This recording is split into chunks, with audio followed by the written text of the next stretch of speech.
pressing right now. Okay.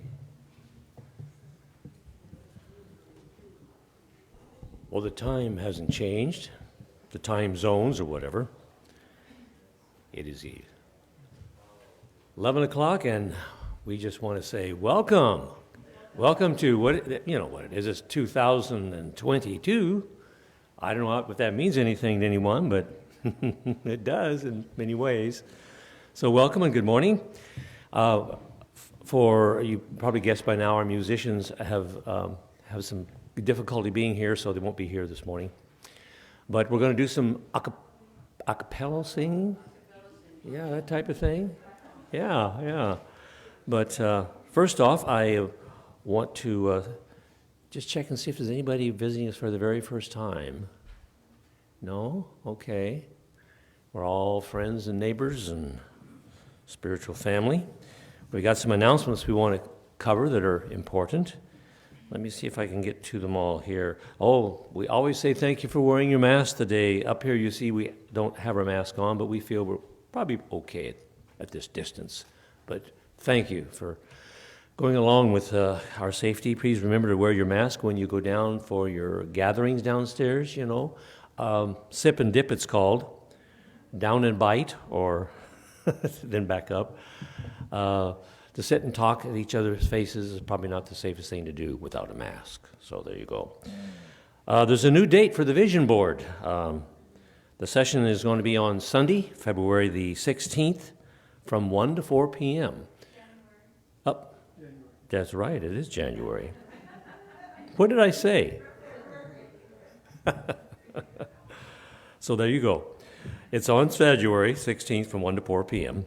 And it's creating your own vision board for 2022. How much fun can that be? If you've done it before, you know it can be a lot of fun. And it can be very effective for some results. That's going to be one of the very first times that I'll do this. I think I remember one other time. So it's going to include images and words and things that will spark a motivation for, remind us of who we are, our values, and those kinds of things. There's a discussion of the book called The Untethered Soul.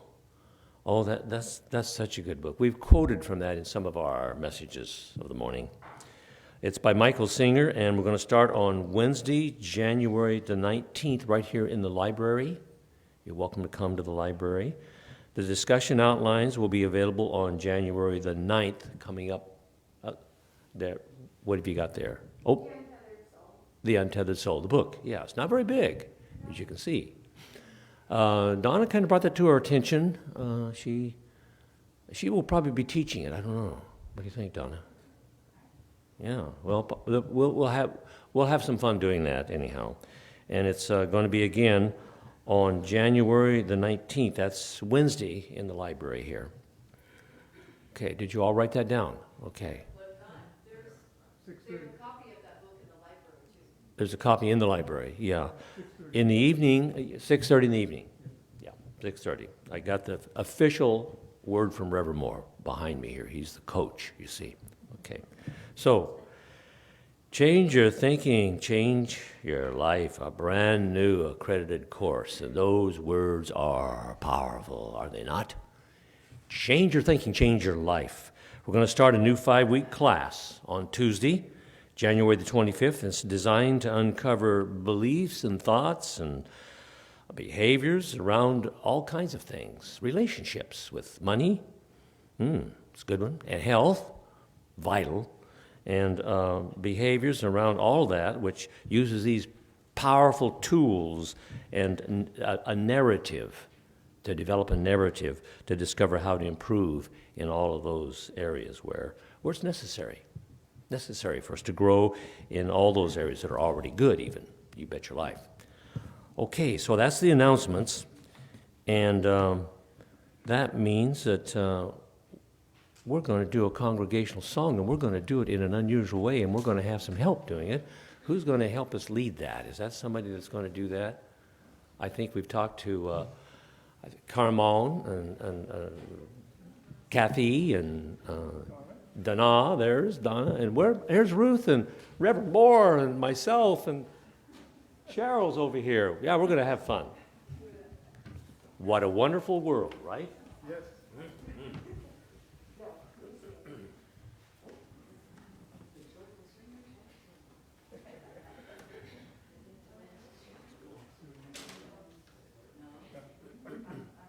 you can leave them on.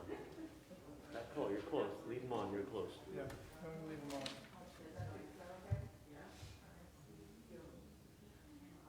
Trees of green, Red. red roses too. I see them bloom for me and you.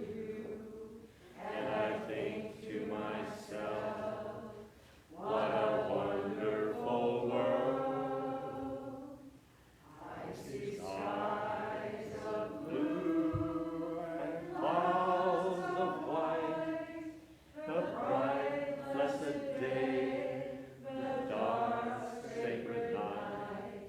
And I think to myself, what a wonderful world. The colors of the rainbow, so pretty in the sky, are also on the faces of people going by. I see friends shaking hands, saying, how do you do? They're really saying, I love you. I hear babies cry, I watch them grow. They'll learn much more than I'll ever know. And I think to myself, what a wonderful world. Yes, I think to myself, what a wonderful world. Oh, now give ourselves a hand. Wasn't that good? Whoa. Yes. Great. Well, before we go any further, I'm going to ask our practitioner extraordinaire to one of our practitioners that prays in very well to give us a pray in. Let's take a moment. Oh, good morning. Morning. I don't know what I can do after that introduction. I invite you to take a moment to turn within, not to shut out the world, but to draw closer to that part of yourself that knows the truth. There is one power, and as that power goes by so many names, I like to remember that it is Spirit, God, higher power, divine beloved. And I put aside any thoughts of things not happening as I might expect them to, because I know everything is perfect in God's world. I know that I am I'm an emanation of that power. That power manifests through me as me.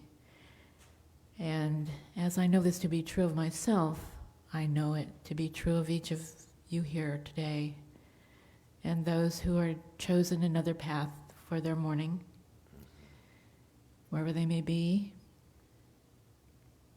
And I know that this service is unfolding in amazing ways. It's a reflection of the enterprise and the love that comes here today. It's a reflection of each individual that expresses in many different exciting ways. I know that hearts are open. I know that minds are sharpened. I know that the peace and love of Spirit is expressing perfectly in every way. And I give great thanks for this knowledge, for this feeling, for this truth I give great thanks that I feel it within me as I release it into the mind, as I release it into the law, and together we say, and so it is. Now we have an affirmation, and if you join me in that, I accept with wonder and joy this day full of my good. I am calm, rested, and look forward to the beauty and loving experiences awaiting me. I am grateful for it all, and so it is. Thank you, Cheryl. And now we have a special reading by one of our congregants here. I'll call John Eels forward, and he'll read to us out of the Science of Mind magazine.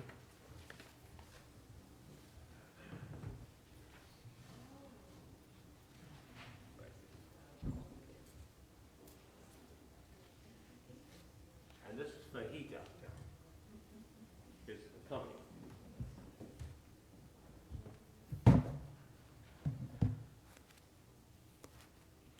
Good morning. The title of this morning's reading is Aware, Awake, and Enthusiastic.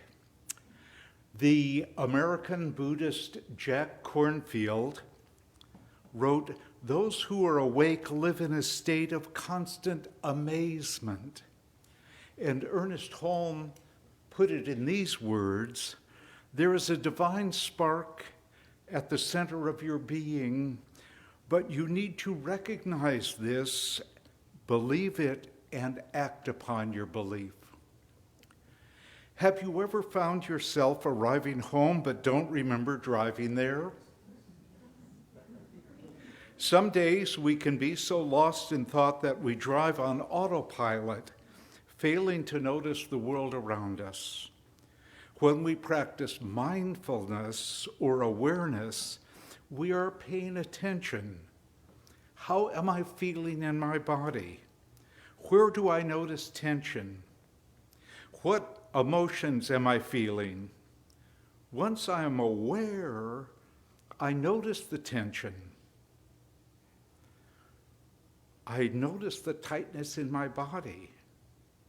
I feel the feelings. I am awake to something more than my physical body and senses. There's a subtle shift that happens in the mind when we go from taking life for granted to being in awe of how the world works and how the universe functions. I am awakened to being a part of something greater. I am awakened to my connection with Spirit.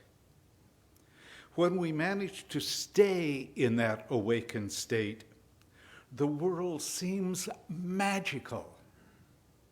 We notice the colors, the sounds, the intricacies of a flower, the beauty of nature, the joy of laughter. We live in appreciation and gratitude. When we live in awareness, we live in amazement and are open to unlimited possibilities. Activist and spiritual teacher Barbara Holmes says, when we are fully alert in spirit, mind, and body, we are more than we imagine and can accomplish more than we suppose. When we are awake, we live in a state of wonder and amazement and see through the eyes of our soul. We see through the eyes of love. We know something wonderful is bound to happen. And the Woodland Chapel offers us this affirmation for today. Today I am aware, awake, and enthusiastic. Happy New Year.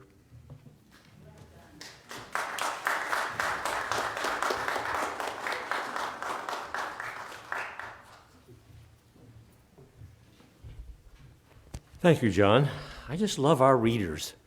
We have readers who really serve us well. If you have an idea that you'd like to be a reader, come see me and we can work that out. We like to do that every Sunday morning. We have a special reading, okay? Okay, so right at this point, we're going to have some more special music. And how we're going to do this is, again, I guess we're going to have someone help us with that. No, we're gonna, Or are we going to just... you're gonna do is your machine, or we can just go right to the message. Oh, we can go right to the message. Yeah, let's do that. Okay. Let's do that. Let me get out of the way. He wants sing the first verse of his message. Okay, he can do that. All right. All right. Nothing like a challenge.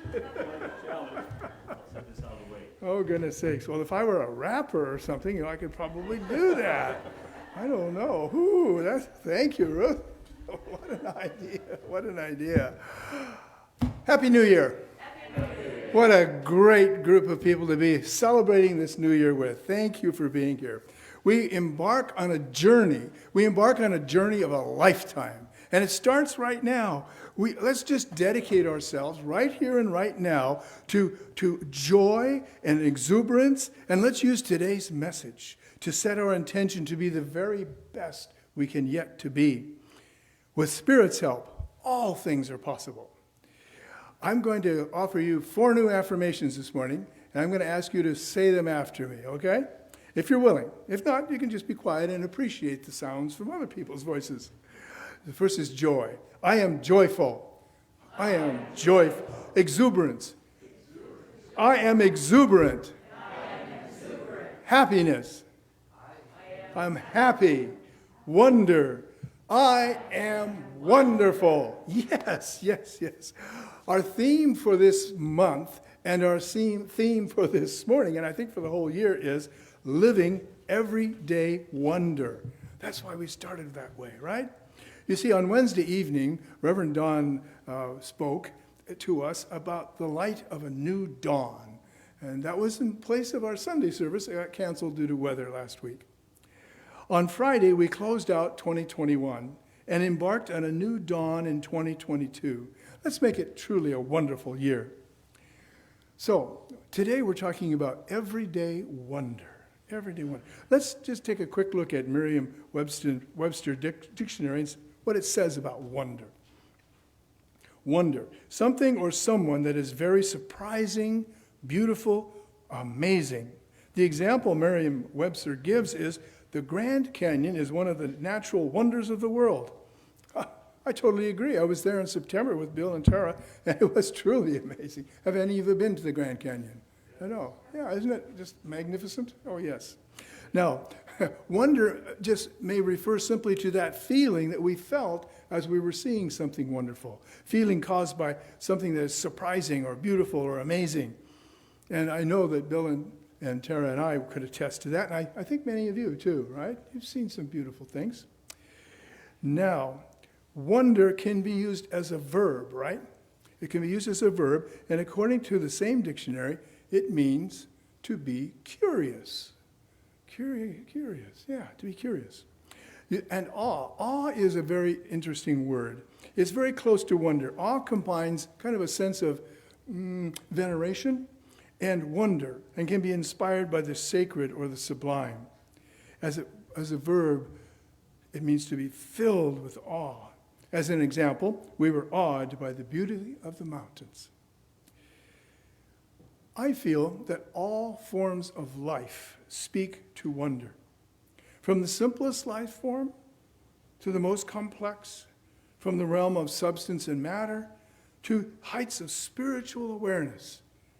It's all a continuum. It's all, one would say, spirit. And matter is spirit simply in its thinnest form. It is all one continuous expression of the divine.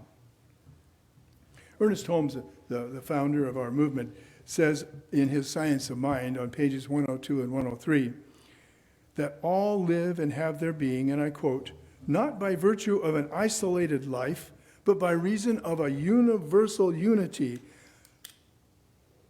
which permeates everything, we should then see that the world of multiplicity is deep-rooted in the universe of unity. We should not separate life from living, spirit from matter, nor divine principles from a universal creation. God is all in all. When we wonder, we sense the Godness that is all in all. It's that sense of surprise, that sense of knowing. Just this last summer, I was walking the beach at Nesquin and saw someone taking pictures of the sand. I thought, oh, that's a little different. So I looked closely, and in the sand I saw swirling patterns, some black sand, some brown sand, some lighter white sand, in intricate patterns. And I too stopped and took a few pictures. Have you ever stood on a headland at the Oregon coast and looked out and seen the cliffs and the coves and the ocean that is wearing upon it, that is coming upon it? This beautiful scene? These experiences have inspired me to wonder, to feel awe, and to have curiosity. I think it's kind of natural because when I go by the stops, the viewpoints along the coast, often I see many cars and people. And I've been there myself and stood with them and just, wow, looking at the spouting horn at Depot Bay, for example, or the sea lions out on a rock. There's just so much that inspires us. And this is an inspiration, I believe, that is held and inspired by many, many people, in many people. But questions arise, don't they, sometimes when you're standing there?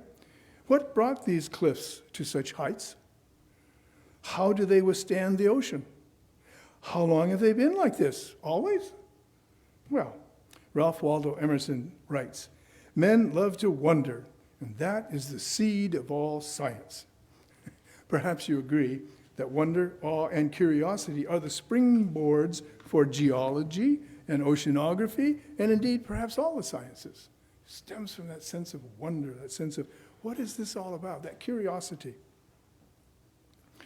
Now you might be wondering, why is it important at all to experience wonder? Being conscious of wonder, in my experience, leads us to the freshness and the goodness of life. It leads us to an appreciation of all of God's creation. Wonder fosters our curiosity, and so it can bring us closer to the ones we love, our family and friends, and even closer to strangers that we meet along the way. Yeah, wonder is amazing. I would like to share just a brief personal story. Vicki and I, my wife and I, went out to dinner and a dance on New Year's Eve. We went to the Kaiser Elks. Nice place to go if you want to be with friends. I went up to our, tables were assigned, you had to buy tickets ahead and all that, and tables were assigned. I went up to the table that was assigned, table number 3, and there were 4 people eating there, and that's how many places there are sat at a table. I go, oh, okay. One of the gentlemen there suggested, well, try table 3. Well, I turned around, and there was my wife, Vicki, talking to the people on table 3, and as they were eating. And as I approached, I heard her say, "Do you mind if we join you?" And the young woman's response was, "We would love for you to join us." They were quite a handsome couple, too. So we did. As we sat down and got settled, we exchanged pleasantries, as you normally do with people you just meet. They were very friendly and open, as were we. Being inquisitive, one question led to another, back and forth between the two couples. Stories of how we met, our life plans, and other details of our lives came out naturally and with ease. I found out he owns a barbershop that caters to high-end clients. Yeah, that's what he said. Yeah. So I'm going to give it a try, I think. I don't know if I'm high-end. Might be too expensive. I don't know.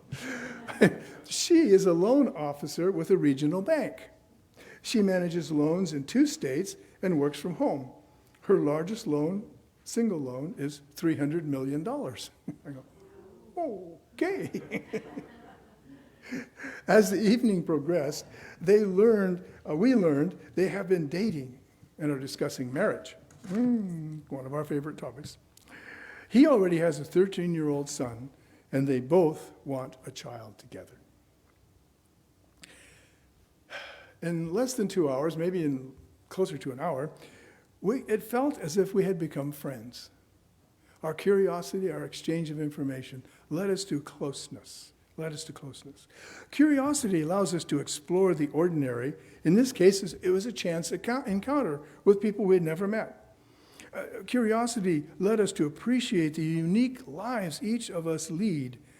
Being sensitive to change and chance encounters can help us live in everyday wonder. Notice, too, the sense of curiosity helps connect with infinite intelligence, power, and love in and through all. That's what's really happening. Now, what can we do to help experience everyday wonder? Well, there's some very practical things we can do. After all, the physical is simply the spiritual made visible, or the intangible made tangible. All things start in the infinite mind of the universe. Now, one step is to really look at ordinary things and think about them a little bit. Just reflect about them. The other day, I was cutting an apple into wedges. Anybody ever done that before? I think a few people raised their hands. You guys don't like apples, huh? Oh, gosh. There's somebody raising 2 hands. Okay, thank you, Cynthia. Before throwing away the core with its seeds, I thought, if a single seed were to germinate and grow into a tree, hundreds of apples would result.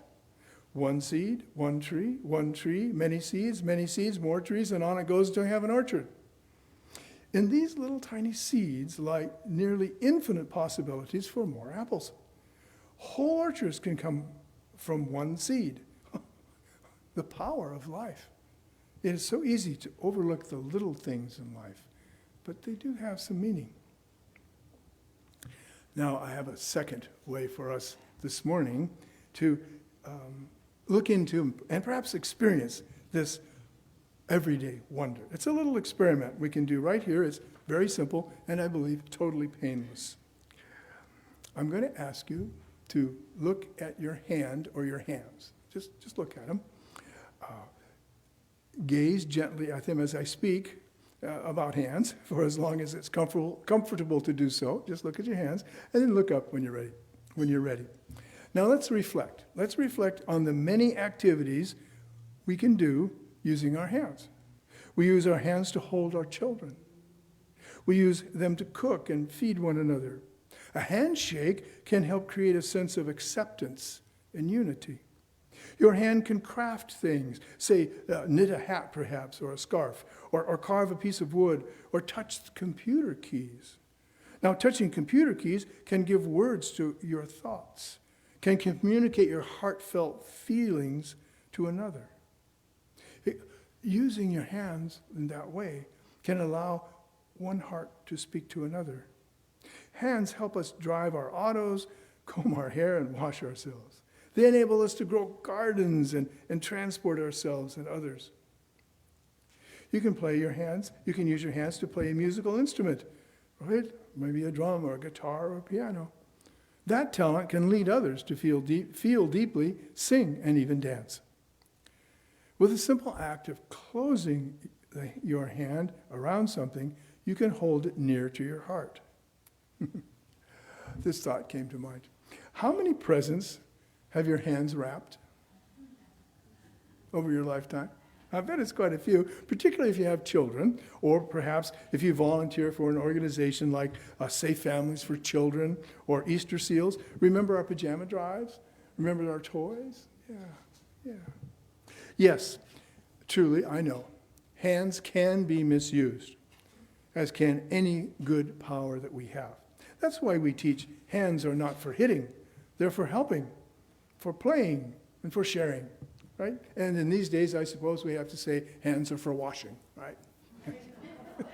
What with the prevalence of certain viruses. Now, there's so much we can do with these ordinary hands of ours to connect with life, to connect with the life really that's behind the life that we experience. Do you remember, perhaps, our hands held the light from the Christ candle, right, during our candlelight ceremony on Christmas Eve? Okay. Hands connect us with the universe in so many ways. Hands clasped or hands raised over your head as we close our Sunday celebration and sing, "Let there be peace on earth." This can signify our agreement with one another and with the very light of the world.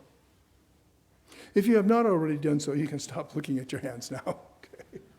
That experiment's over. Yeah, all right. So just paying attention to the ordinary aspects of life can lead us to a sense of wonder and joy.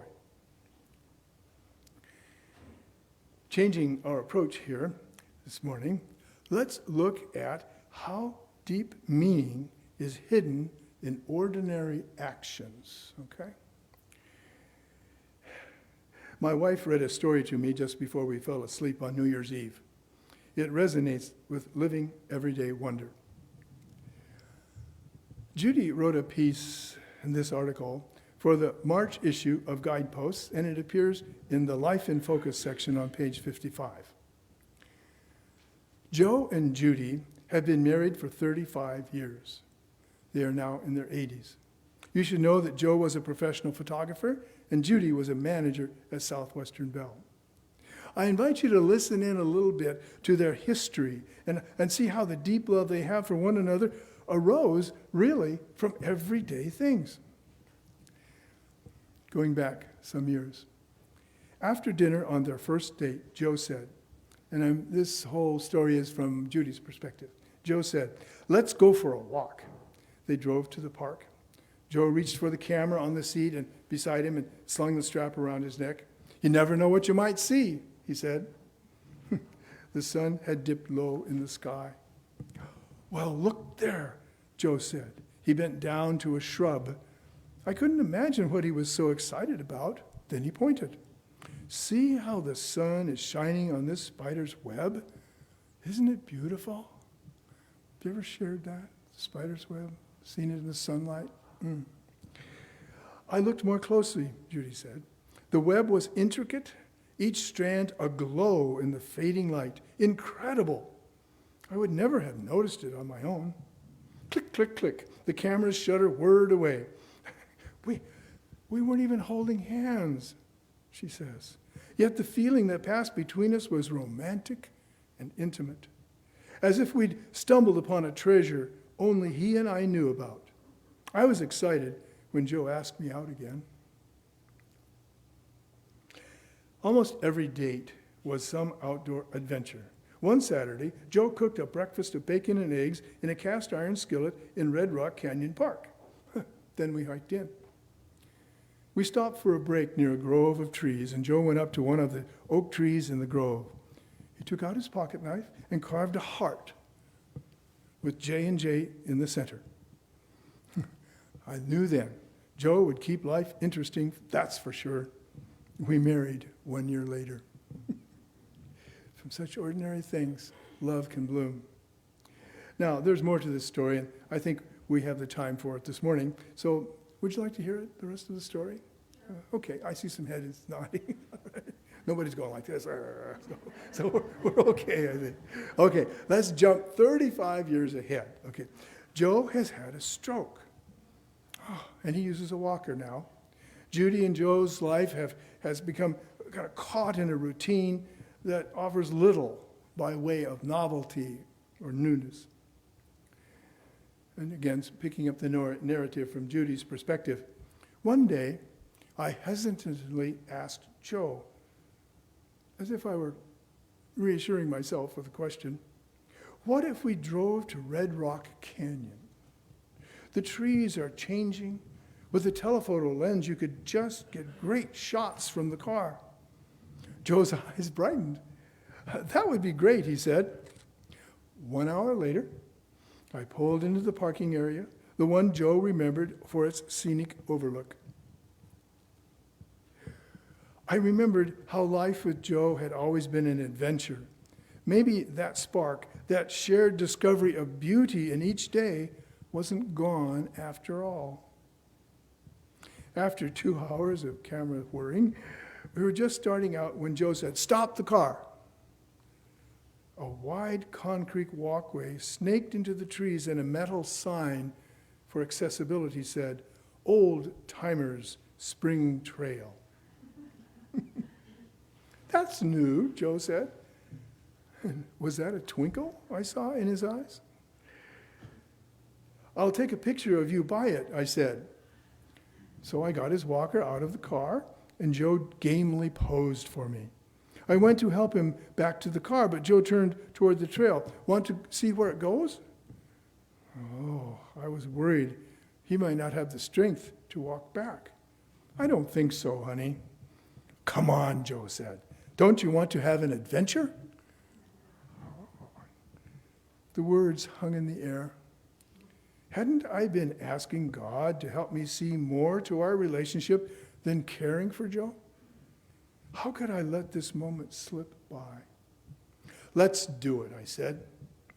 We made our way down the trail. The concrete was even and level, perfect for a walker. The pace was more deliberate, but it felt like one of our dates. At the end of the trail, there was a bench.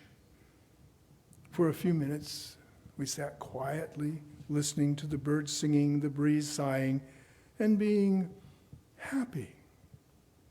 Yes, these times could be happy too, it seemed the universe was saying to me. Joe pointed to one tree. Check out that tree.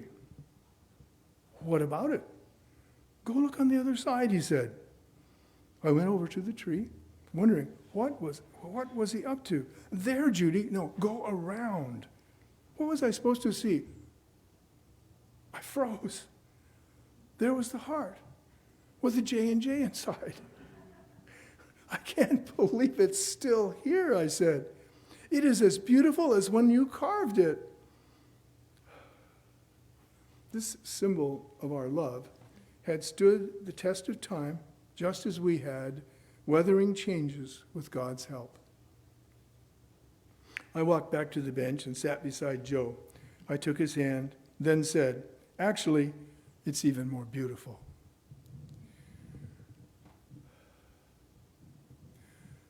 The most ordinary of things can bring us into truest love. This can express the joy and the happiness that dwell in our deepest spirit, our deepest soul. Sacred scripture tells us that humanity is made of dust and breath. Do you remember? God picked up some dust and blew its breath into the nostrils. Thus arose mankind. The wonder of wonders, spirit itself exists in everything, everywhere, especially in our humanity. We just have to be open to seeing it and feeling it and knowing it. Paul Coelho in The Alchemist writes, "It is the simple things in life that are the most extraordinary. Only wise men are able to understand them," wise men and women. You may be asking yourself, now, if we live in such a wonderful reality, how can so much bad happen, so much we judge to be bad? Well, we don't have time for a huge, long lecture on that, but basically, I think we have to look at least two, maybe three kinds of what we might call evil or unhappy things. They're natural disasters, of course, and then they're actions of men and women against one another. Now, the floods and the hurricanes and the earthquakes and the fires, they just occur in nature. Only when people live there or are involved do they become disasters for humanity, whether it be fire or earthquake or flood. You know, maybe some areas are just not suitable for human occupation, or maybe we humans just need to plan and build better if we choose to live there. Right? There's a choice involved. Crimes against others, wars, and other evil actions occur because the perpetrators are not yet aware, nor do they act on the wonder, the love, and the respect that we teach here today, and that exists in all people everywhere. It's a human feeling. It's an error. Now, sometimes I guess we do need to talk about a third one, and that would be things like viruses. Now, these seem to arise naturally. Maybe there's human causation, maybe not. But we are so grateful. We are so wonderfully blessed that the people who study such things, our scientists, have been able to help us to overcome them and to resist them. In fact, of course, there's natural immunity. Some people just don't get affected. And then there's the help of our scientists and our medical professionals that help us to be prepared and overcome them. So none of these, quote, evils are really the truth about the inner essence of our being. The inner essence of our being is life itself. It is the gift of goodness. It is the gift of spirit. It is spirit itself living in us and as us and through us. Right? Yeah. I love the reading John did today. I read it too already this morning, and it speaks of this life of excitement and exuberance and joy that comes to us, right? What do you think it'll be like when we are all living spiritual wonder every day? And yourself, okay? Joseph Campbell, in The Power of Myth, puts it this way. I think what we're seeking is an experience of being alive, so that our life experiences on the purely physical plane will have resonance within our own innermost being and reality, so that we actually feel the rapture of being alive. That's Joseph Campbell, The Power of Myth. Wonderful book. The rapture of being alive. Wonder and awe at being alive. Awesome, don't you think? Yeah, awesome. And a reality for us if we choose to make it so. Thank you. Now, living. Living is a verb that requires our conscious and active participation. When we live in a state of wonder, when we live there, we can take action to change ourselves and the world we live in. We can begin to see those infinite possibilities and act in ways that help them to manifest in our lives and in our communities. We can take positive action. We can go out and join certain activities that we think are going to improve the library, improve health in our community, improve the spirit of giving and the care of children in our community. There's so many wonderful ways for us to tap into our sense of wonder and maybe our curiosity and say, how am I going to make a difference? Maybe I'm going to coach my children in sports. I've done that one. That was great. That was a wonderful one. Maybe I'm going to volunteer somewhere, maybe at the chapel, or perhaps, how about the Salem Health or the hospital? I could volunteer there. There's many. Red Cross. I could volunteer with the Red Cross, right? Oh, so many ways. So many ways that we can begin to let the wonder that's in our souls radiate out as light into the community. Sharif Abdullah wrote a book called Creating a World That Works for All. And I'm quoting, "A world that works for all is one where our mundane actions serve our deepest individual and collective needs. In such a world, the possibility of the beautiful and the sublime exists because we have taken care of the ordinary. We've put our lives in order according to our soul's priorities." Now, the founder of the Sikh tradition, you've seen them around Salem, perhaps the men usually wear a turban, for example, the Sikh tradition, wrote this: "Truth is high, but higher still is truthful living." Truth is high, but higher still is truthful living. It is not enough to know spiritual truth. We must live it, experience it, and allow ourselves to be transformed by it. The truth is, there is only one life, and we are all one. The truth is, the universe is a resplendent and beauty is everywhere. The truth is, there's only the eternal flow, and in it all is truly well.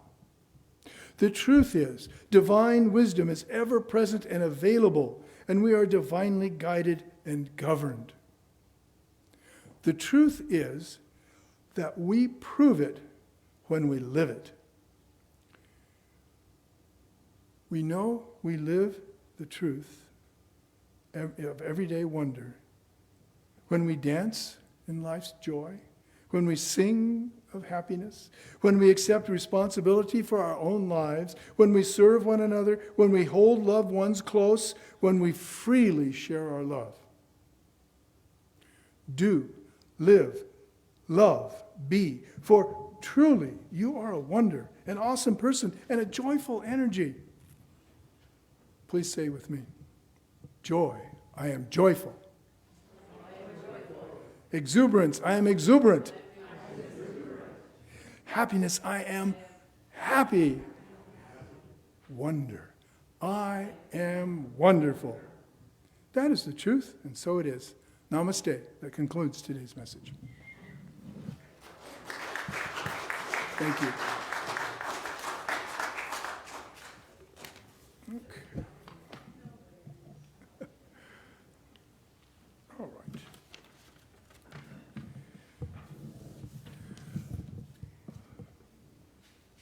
We are so blessed to be part of a community filled with love and joy, filled with the ability to see one another and listen and hear. And I think that's truly wonderful. I believe we have some songsters, our joyful singers, who are going to lead us in singing. What are we going to sing? Kathy? I love myself the way I am. There's copies here so everybody can get the words. Let's get some words.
Thank you.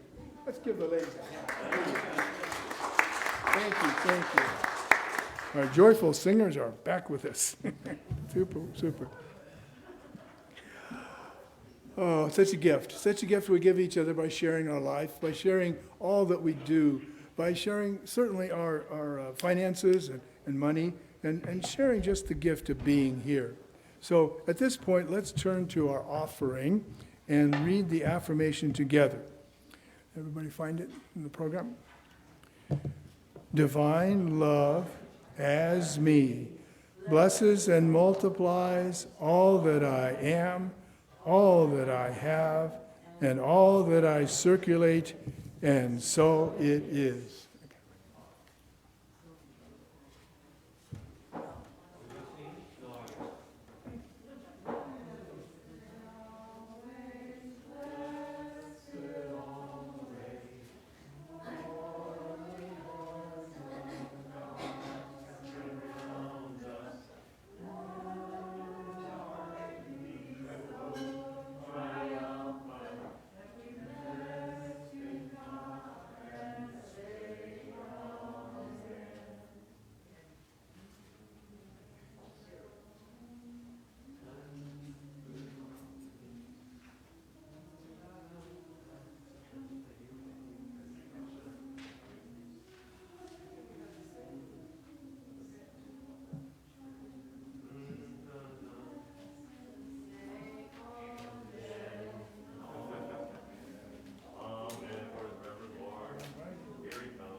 We're indeed blessed.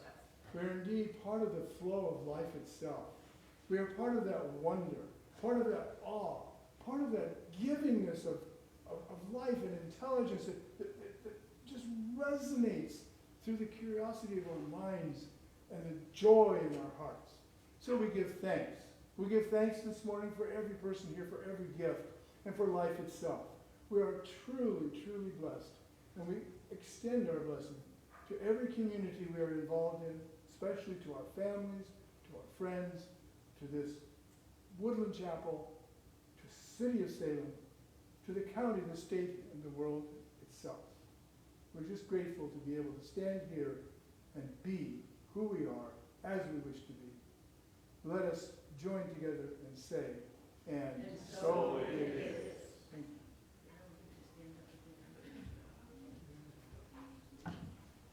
You know, we should give thanks to Ruth Tenite for setting up our altars for us.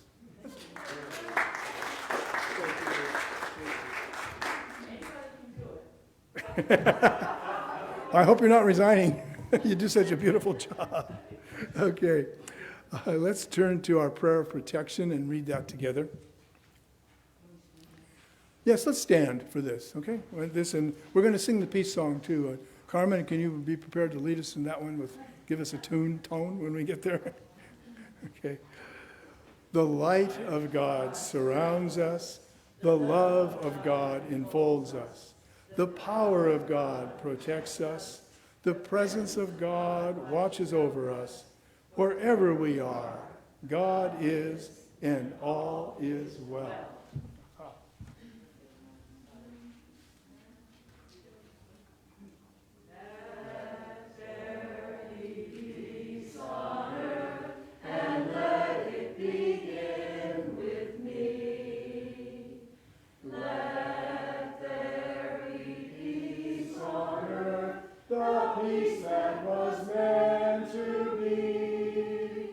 With God as creator.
let us walk in that sense of wonder that lives in our hearts always, every day.